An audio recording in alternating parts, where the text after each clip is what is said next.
Hello everyone. I just want to jump on here really quickly and give you an introduction to the course and in particular the syllabus and how the course is going to be structured in Canvas. As you well know, you're enrolled in English 112, which is College Composition 2 for the 2026 spring semester, and this is a traditional 16-week course delivered asynchronously. Even though you might see that my name says Hillary Griffin, that is an old name in VCCS's system. My current name is Hillary Buckner. Therefore, you can reach me at bucknerh@vpcc.edu, and I hope to have that updated very quickly. Moving on to our course overview.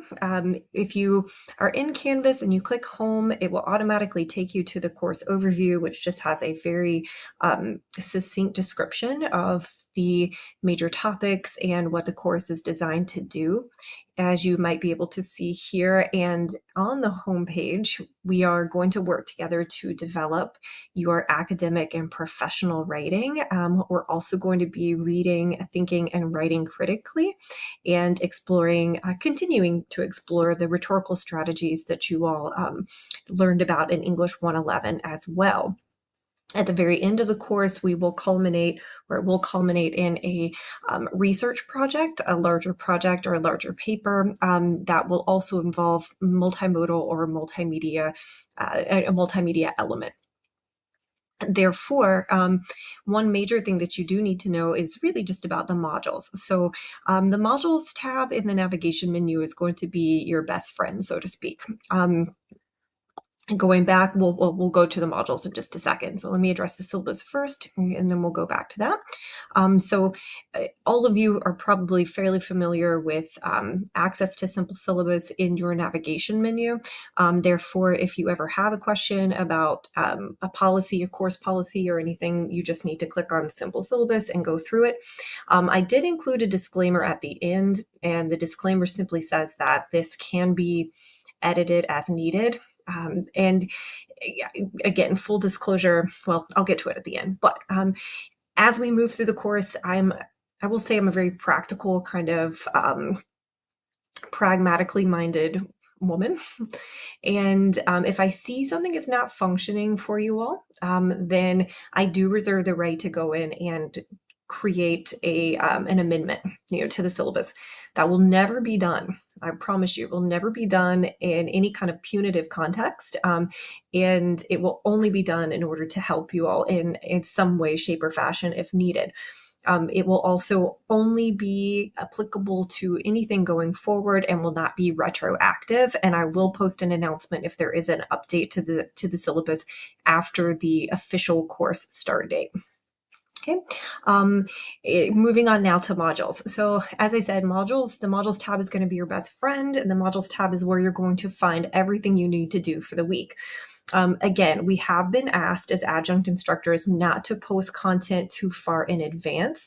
The college has asked us to make sure that you guys are working week by week and that there's something relevant to be done each week.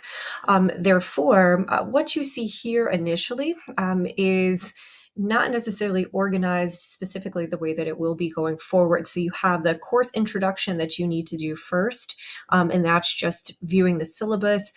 You need to make sure that you have your textbook accessible and integrated, because certain course elements will not function if you don't.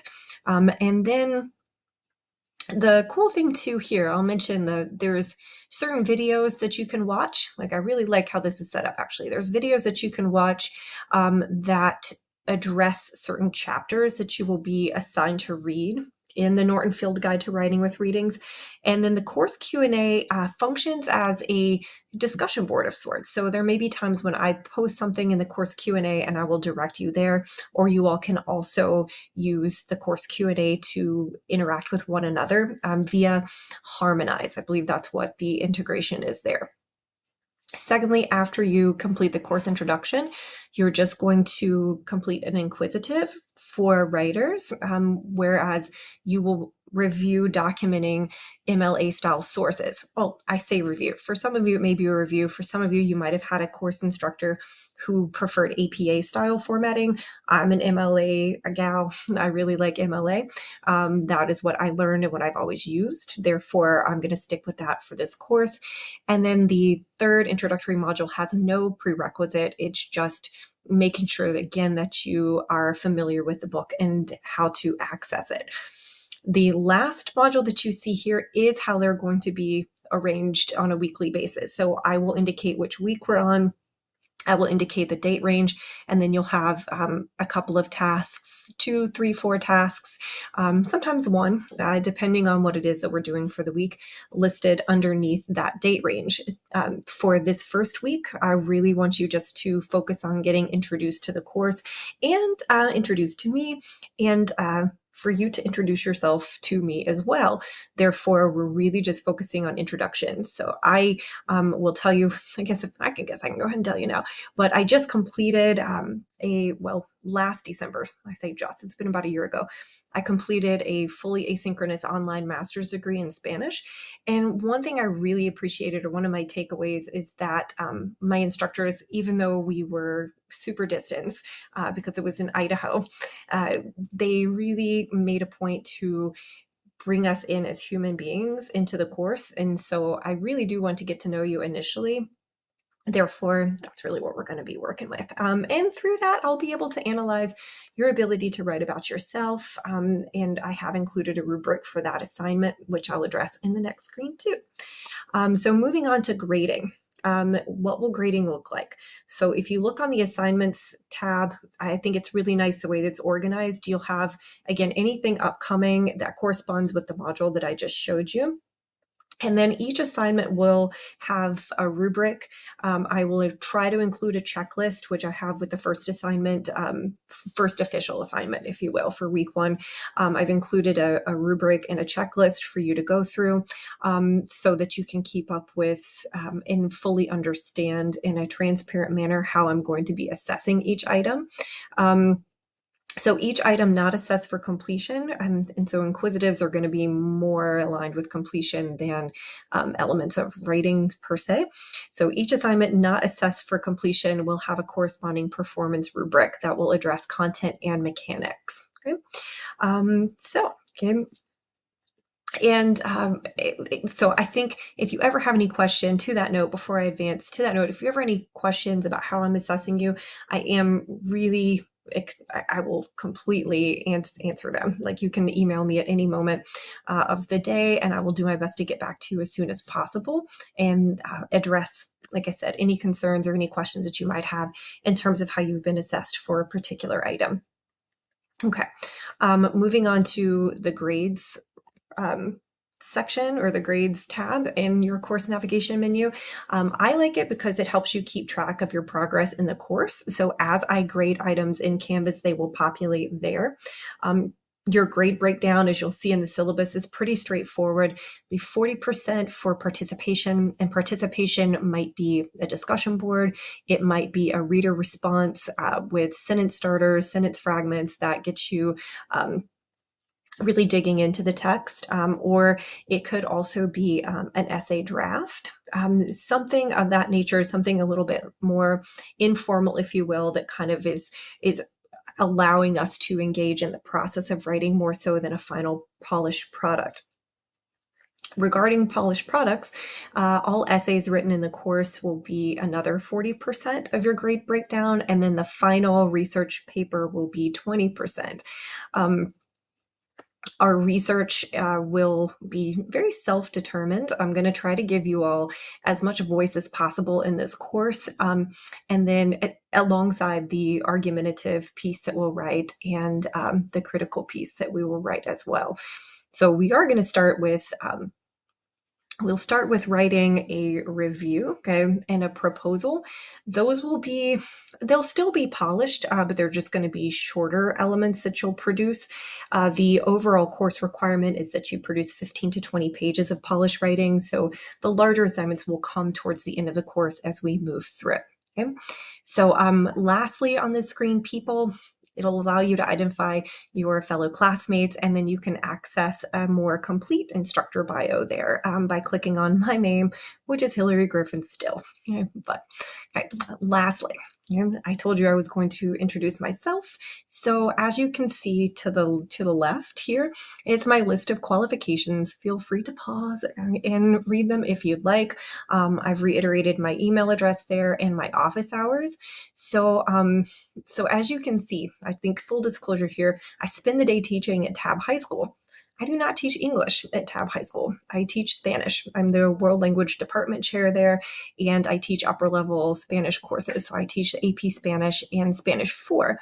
But the cool overlap with AP Spanish in this course is that we are all the time engaged in making comparisons, contrasting, if you will, as well as critical analysis and cultural analysis. So those are elements that I'm also going to bring in and transfer into this course. So, okay, moving through the questions. So what is my preferred name or method of address for this course?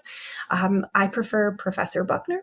I think that is the best way to address me at any given moment via email, however you feel to address. Like, you just make sure you say Professor Buckner.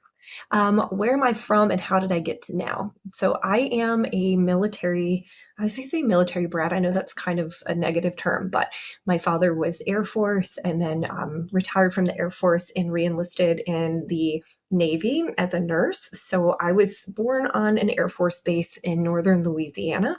However, I've moved around so much that it's such a hard question for me to answer when someone asks me, where are you from? I have always had a love of, I guess, moving and travel due to being born as a military child. So I've moved quite a bit in my life and hope that this is one of the last ones that I make. I'd like to be established somewhere someday, but I honestly don't think that's going to happen. I think I'm just going to be a rover for the rest of my days. So how did I get to be a English professor, Spanish teacher, Spanish professor? I have always absolutely loved reading, and I'll address that as we get to the last question. Loved reading, loved writing, and loved analyzing other people's perspectives too. Okay? I really, it's kind of something that carries over into my eating habits, oddly enough. So if I see some, let's say like ground coffee, and they say that there are notes of pear and cherry, I really want to see if, I kind of want them to put their money where their mouth is. I want to see if they're telling the truth. So one thing that I like to do is kind of read the backs of books, read reviews, and just see like, okay, like, does my experience match what somebody has said about this piece, that I am, for lack of a better word, ingesting. So I do what I do because I absolutely love the spoken and written word, and I hope you all do the same. So third question, where am I now versus where I hope to be? Okay, I put that in there more for y'all than for me. I'm kind of where I like. I really enjoy teaching. I have been teaching for over 20 years, and I don't think I'm going to ever stop until my mind and my body tell me I have to. Okay? So honestly, I kind of tend to envision myself doing this for the rest of my capable days. Okay. So what do I hope to gain from teaching this course? Okay. Another full disclosure moment. I have not taught a college composition course in 17 years. So I hope to gain really like a reintroduction to this level of instruction.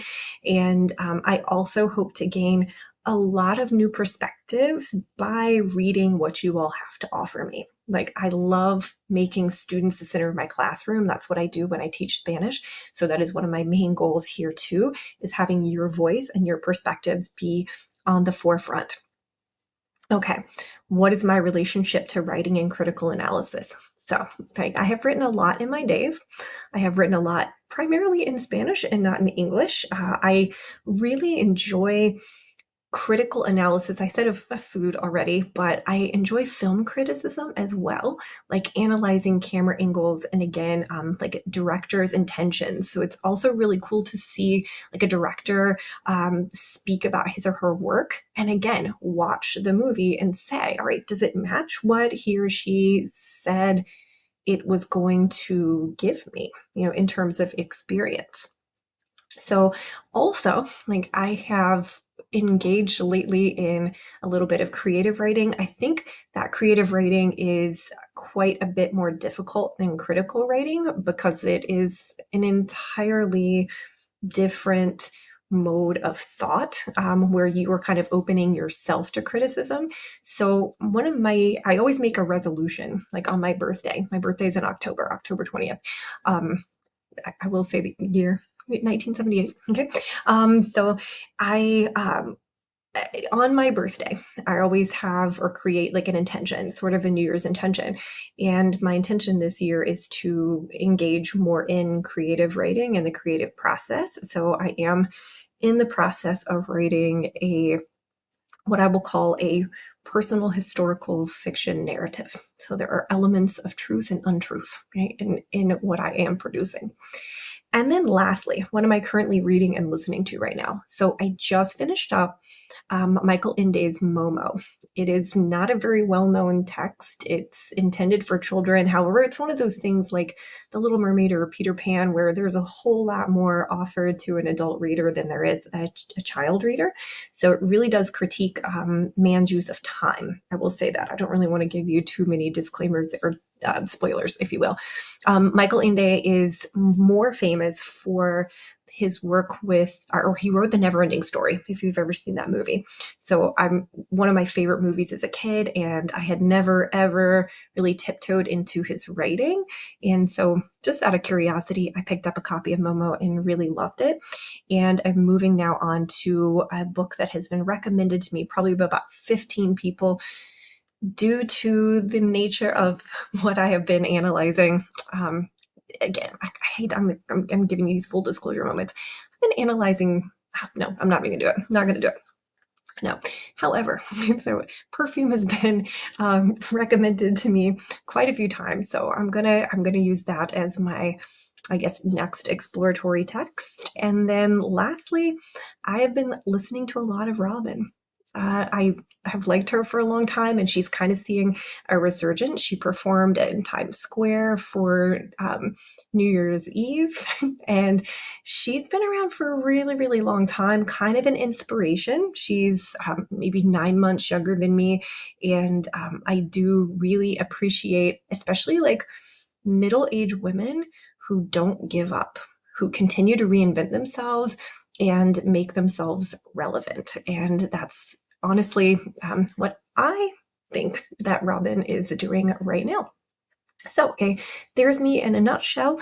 After viewing this, you do have your own task to complete, and I truly look forward to reading what you have to offer me.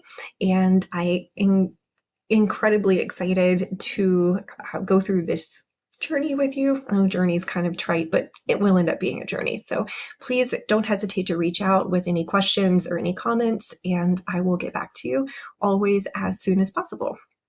Nice to meet you. Bye-bye.